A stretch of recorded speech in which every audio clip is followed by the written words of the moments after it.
everybody. We are going to begin our talk. So if you'd like to take a seat, again, you can feel free to sit on these pillows here or in the first few rows of the house.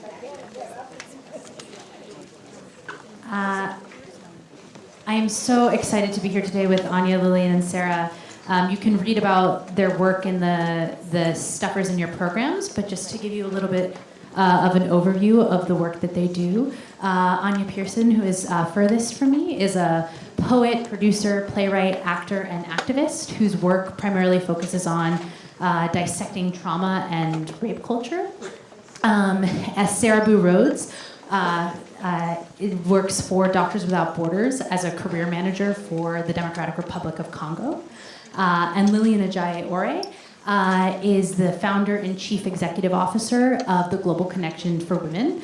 And I'm so excited because their work is so varied, but all so connected to Eve's work.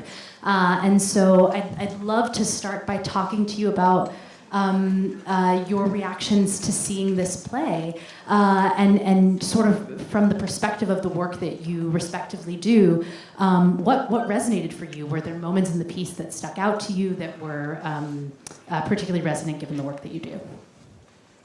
All right. Hello. Hi, good evening, everyone. Thank you again for the opportunity to be here. That was so inspiring and emotional and beautiful and socially conscious. And amidst her trauma and amidst her depression, amidst her struggle with the disease, she was still mindful of all the struggles that we face in life.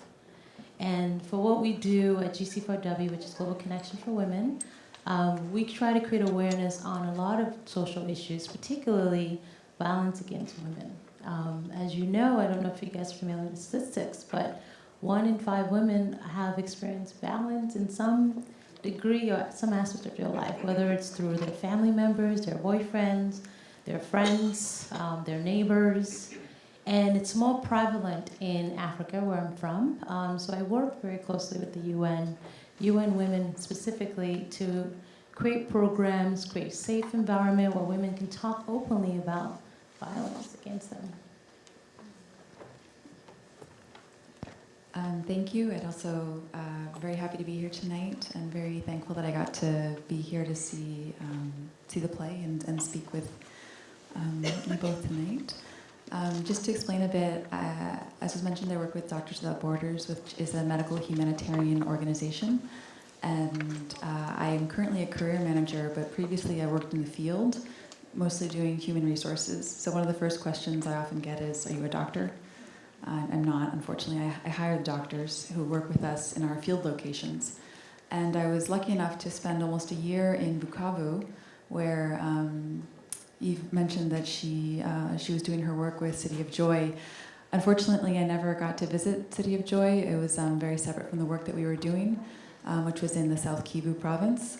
But so many moments from the play, both what she was saying about City of Joy and of her personal experience resonated. I think for me the most personal moment was when she was talking about I think it was Dr. Handsome. Not just because of Dr. Handsome, but because when she's explaining this connection that he has with her, that he touches her, he acknowledges her as a person in her pain and her suffering, which is such an important thing to do. And I think that's something Doctors Without Borders, or Médecins Sans Frontières, so MSF as it's often called, strives to do, which is bring dignity and humanity to moments of acute suffering, something that I've definitely seen in Bukavu and throughout the organization. Hi, everyone. I'm very honored to be here and very honored to have witnessed such a powerful piece of art tonight. I was saying to Eve backstage before we came out here that just thinking about the moment that we're living in this country and kind of the difficulties that we're having as a nation right now, I feel very blessed when I get to see powerful pieces of art and powerful pieces of theater, because I believe in the transformative power of theater, which is one of the reasons why I make art. Art saved my life personally. I was blessed to find art in a time that was very dark in my life. And I have a long tradition of coming from women who have been role models for me, Eve being one of them. And so to be here tonight and to see this powerful piece of art makes me feel like, yes, there is good in the world and there are people who are still fighting, and art still has the power to influence and shift perception and to make change. And I feel like Eve has given us a real gift tonight with this powerful piece of theater. Amazing. I'd love to go further into that in terms of your work. So much of your work deals with sexual harassment in terms of your own experiences as a survivor, and I'm curious about how it is as a performer and a writer to tackle experiences that are so personal, much in the way that tonight Eve tackled experiences that are so personal for her, and what are the considerations you need to take into account when you're creating a piece of theater that is not only theatrical, but is very deep and personal in that way. Sure. I was really struck by one of the things Eve said in the piece about when she was talking about being a rape survivor, and how when you tell someone that you're a rape survivor, you're automatically labeled as damaged. And I think that's a really interesting thing, because it is true. And I've encountered that in my life because I am a survivor of rape and PTSD, and it's something that's very central to my work and something I talk a lot about. I'm working on a trilogy of projects, so I've written a play that is about my experience as a survivor of rape and PTSD. I'm also working on a documentary that's about the journey of the play to full production, and then how I'm using that to empower other survivors. And I've also written a collection of poetry. So I'm looking at how can I use art in many different mediums to reach as many people as I can, affect change in as many different ways as I can, and have the broadest reach as I can to combat rape culture. So like, how can I have as much impact in this field and be a counter to the epidemic, as you were talking about, since the statistics are so astounding? And how can I really do what Eve did for me, and Ntozake Shange did for me, and Anna DeVere Smith did for me, these luminaries that I really looked up to, that growing up were my idols. How can I be that for the next generation? And for me, one of the ways that I've reconciled what has happened to me, which was horrific and tragic, is that by sharing my story, by talking about how far I have come and how I have overcome this horrific thing that has happened to me, I can empower girls of the next generation who unfortunately have this sewn into their fabric, to let them know that they can overcome it and survive it and still keep going and find, a life that is not all about their trauma and all about that label of being damaged. Thank you. Sarah, I want to take a second to talk about the Congo in regard to, in the play we get to learn so much about Eve's experience of going to the Congo, and her journey essentially ends in 2012. We get to follow her there from 2007 to 2012. And I'm wondering, based on your work there, can you update us on what the situation is in the Congo right now, and perhaps more importantly, how are ways that we can help, and are there ways to help? Let's see. I think that those are very good targeted questions. I don't think that I per se would be at the best position to give them maybe the best answers for that. Even the work that MSF is doing in the Congo has changed so much since 2015 when I was last there. And unfortunately, it's not part of my job at the moment to follow up to date the current activities. You can find more information on MSF's webpage about their specific activities within the country or region. And I do know that a lot of the work that we do is working with the Ministry of Health, increasingly in hospital settings, or sometimes more mobile outreach. It can, be as varied as mental health to maternal health. I think probably the best thing would be to find online researches for that. Great, thanks. And I'd love to talk about your work with women and girls in terms of empowerment and the messages that are encompassed within Eve's story. And I'm wondering if there are any ways in which her story has changed the ways that you view that work, or if it makes you see different parts of that work in different lights. Yeah, no, very great question. For me, what I saw tonight, I took a lot of notes, even though I looked at my notes and I'm like, how did I write in the dark?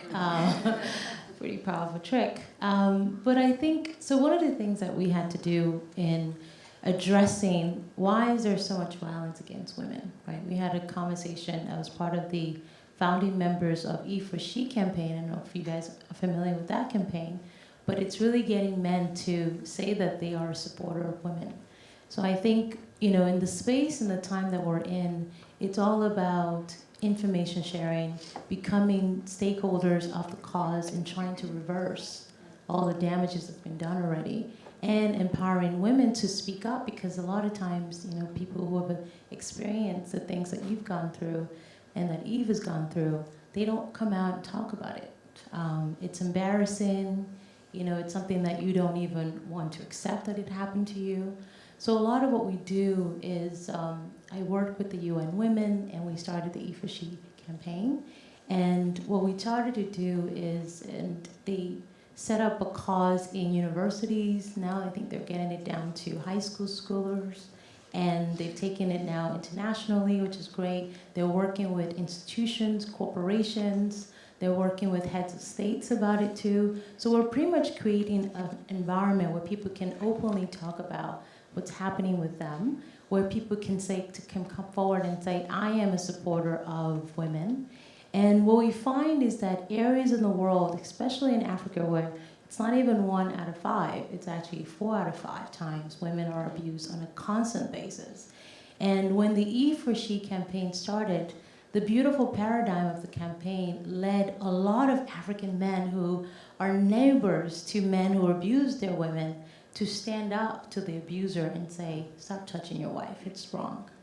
And then another conversation happened to occur regarding why the abuse happened. And I think, not the sexual abuse, but the physical abuse. And any abuse is abuse anyway, so it's not like one is better than the other.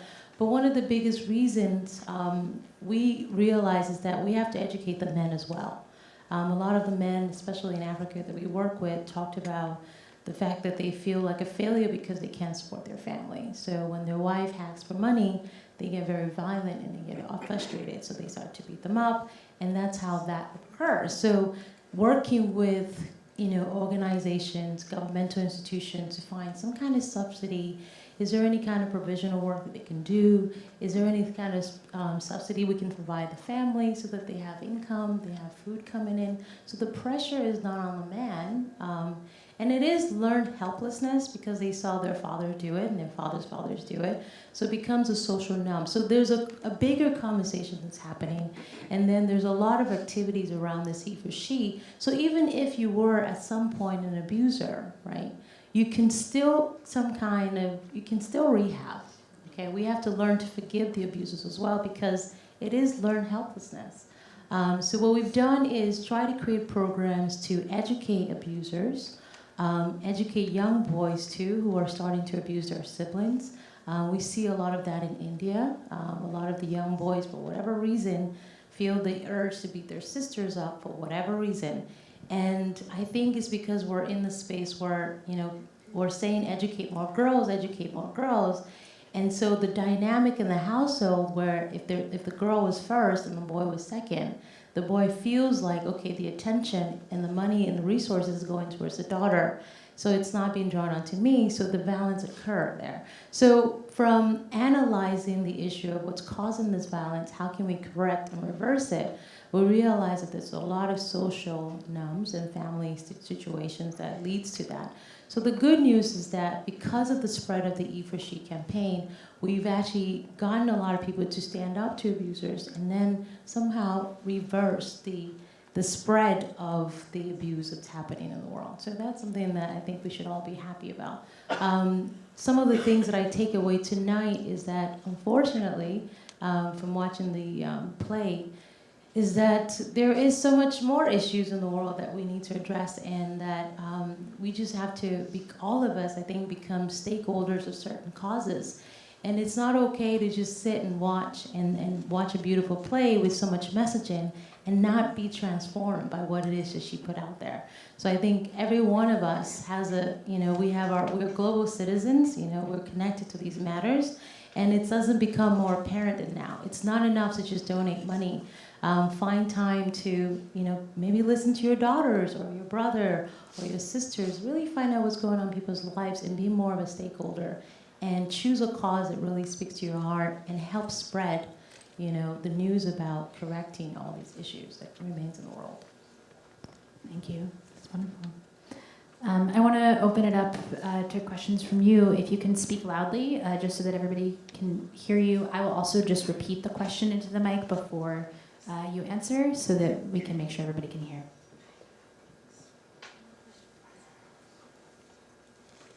Yes.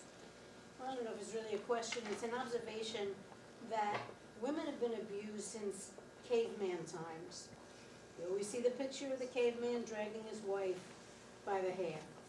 And women got the vote, and not much happened. We got the vote. Now it's another, we had women's lib, we had all those different events that went on that try to make us stronger. I think it's really, really important at this point, and I agree with you. And how do we do it? To start an organization for men. Can we, do you think, get an organization of men together throughout the world, starting in our little New York area maybe, to explain to them that what they thought was okay for them to do, i.e. Charlie Rose, is not. Because it's what they've grown up with, and it goes back centuries. And we have to do more. And you women who are in places, find me a man and I'll teach it. Please? No, I think it's a very important point. So my organization is called Global Connections for Women, and I find that when I go and talk, and recently I was invited by Microsoft to do a speak around the world, but using Skype as my measure of reaching different audiences. And I remember I was speaking to a classroom in London, and this young boy was like, "How come you don't have a global connection for men?" And I was like, maybe I should start one. And so now I'm like, again, you're bringing that up, reminding me that in a way we do need to create some kind of global connection for men to increase awareness. And I think that's what the E4She campaign is really trying to do. Bring the men to the table and say, you're part of this. We need you. We need your support. We need your assistance. We need your awareness. And we need you to take action and help us reverse all these things that are happening because of other men like you, right? I would just like to tag on Lilian's point and say that I completely agree. In some of the contexts that I've worked in, including Afghanistan and the DRC, we often are in societies where socially, traditionally, men have decision-making power over the women, especially regarding health. And those are contexts where you can't just go in and say, women, you're free. Women, we give you the right. It has to be a conversation. It has to be a discussion. And I completely agree. I have seen change happen that way, but it can't just come from one side. Other questions? Yes. Well, since biblical times, women were considered to be property. And you could do whatever you want to property. And that's a whole different mindset for a man. To see a woman as a feeling human being. Anya, I'm curious, with what they were saying before about getting men on board, have you found that to be true also in your theatrical work? How do the men who work on your pieces sort of interact with them in regard to the sexual harassment stories that you're telling? It's been really interesting because I tend to, like, the work that I do tends to be very female-centric, I will say. But it's been interesting because you can't make the stories without including men. And the men that I tend to find, or the men that tend to gravitate towards the work that I do around sexual assault or sexual harassment, which is what my newest piece is about, tend to be allies. Like they tend to come from a place of understanding the issues and wanting to be part of the solution and wanting to be part of, like, let's make work that is talking about this in a way that we can affect change. And so, like, I find that, and I think nobody on this panel is coming from the perspective of, like, it's an us versus them situation, or, like, men are bad, or anything like that. I feel like there are, just like you said, there are some people that come from a learned helplessness, or from a position of male privilege, or from a position of, this is the way it has always been, and so I'm going to continue with that perspective. And I think it's just about finding the male allies who understand that there needs to be a cultural shift, and then working with them to help educate those that don't understand or have been used to the old way and don't understand that there needs to be a change. And I think that we see in this society now, with the Me Too movement and the Time's Up movement, that things are happening. Like, there are enough people in the world who are fed up with the status quo and fed up with things being the way they used to be, who are rising up to say, not anymore. Things need to change. I'm curious to hear what you're reading.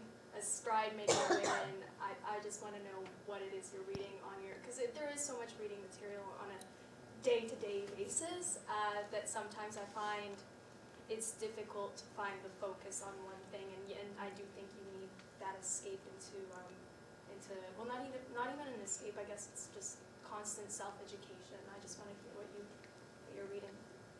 In case anybody didn't hear, the question was about, as stride-making women, what are you reading right now, and what would you recommend? So I tend to read in two minds. I have the stuff that I read for inspiration for my work, and in that mind, I'm currently obsessed with Claudia Rankine and Citizen. Like, that book is like shifting my entire life. She is amazing, and anyone who has not read that book should go read it right now, because it is amazing and it will change your life. So I'm rereading and rereading that book because it is inspiration for my latest piece. I also just finished James Baldwin, which was also research for a piece I'm working on. And then, just because I'm gonna out myself, I'm a nerd and I'm obsessed with British history. So I've literally read like every book that has ever been written on the British monarchy, because that's just a nerdy thing that I do in my free time that I'm sharing with all of you. So I also read a lot of historical fiction about British history. Mostly during the day, I spend a lot of time on one-on-one coaching or conversations with people when they're struggling with their work in the field. So sometimes I feel like a full-time therapist who hasn't had the right training. So I usually read to escape. But that being said, mostly I've been reading a lot of Margaret Atwood, which really is striking a chord recently. And then, watching some of it on Netflix too. I want to commend you on the question. I think it's a really good one, because in a society when there's so much going on, you do need escape. And as busy as we are, we do find time to read.